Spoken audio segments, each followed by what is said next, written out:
right, let's take a close look at what I am pretty sure will be my only purchase from the MOTU / Thundercats collab.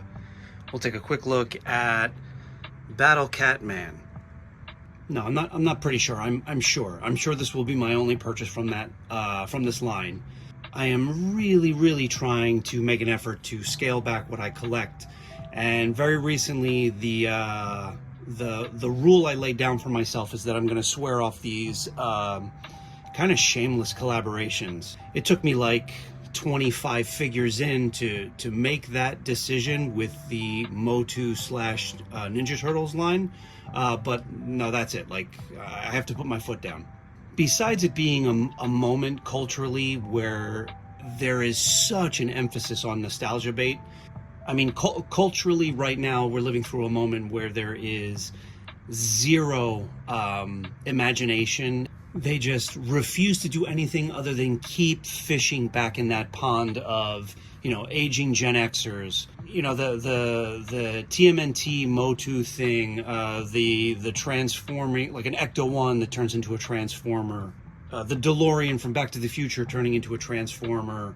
There's very few exceptions of collaborative lines that I think deserve the right to kind of exist. The one exception being the G.I. Joe Transformers crossover, because that has its roots in an 80s comic series, and that's something we were dreaming about as kids back in the 80s. So I'm glad that exists. That being said, you know, it's 2025, and the fact that I'm just coming to this conclusion now doesn't say much for how much money I've spent on things that have just been pure nostalgia bait, but I got to start somewhere, and I'm starting now with this one exception, being this figure, because when I saw this teased, when I saw production stills of what this guy looked like, I just thought, like, an anthropomorphic bipedal battle cat is just something I really needed to see made.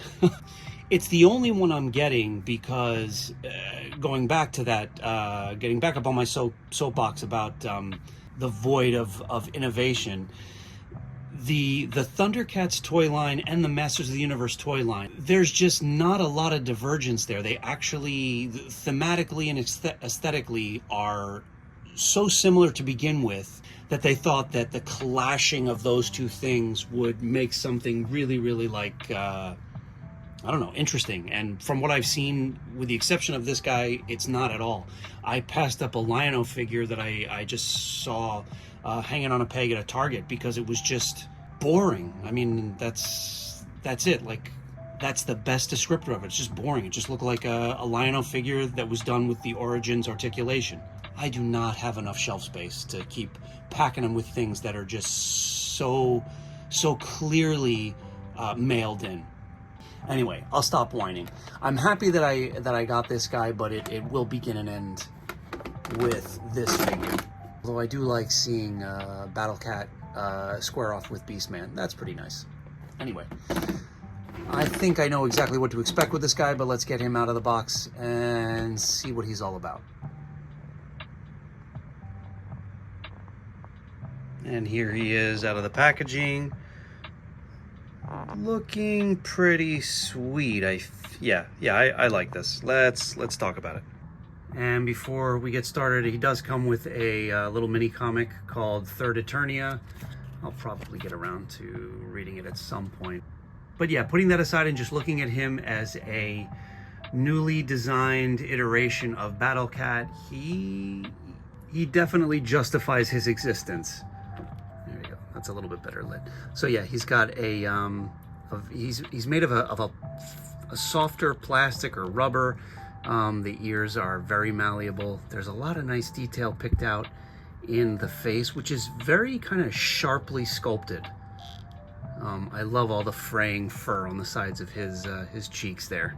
And the eyes are picked out really nicely. He does come with a cool little helmet.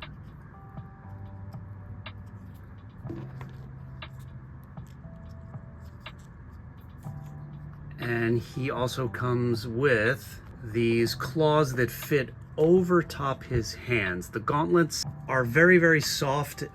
So I'm sure with enough force they can be squeezed off. But yeah, the claws clip on over the hands, even though they could have been designed with sort of like a handle that ran through the fist for through his grip for a little bit of a more secure feel. But whatever, they stay on.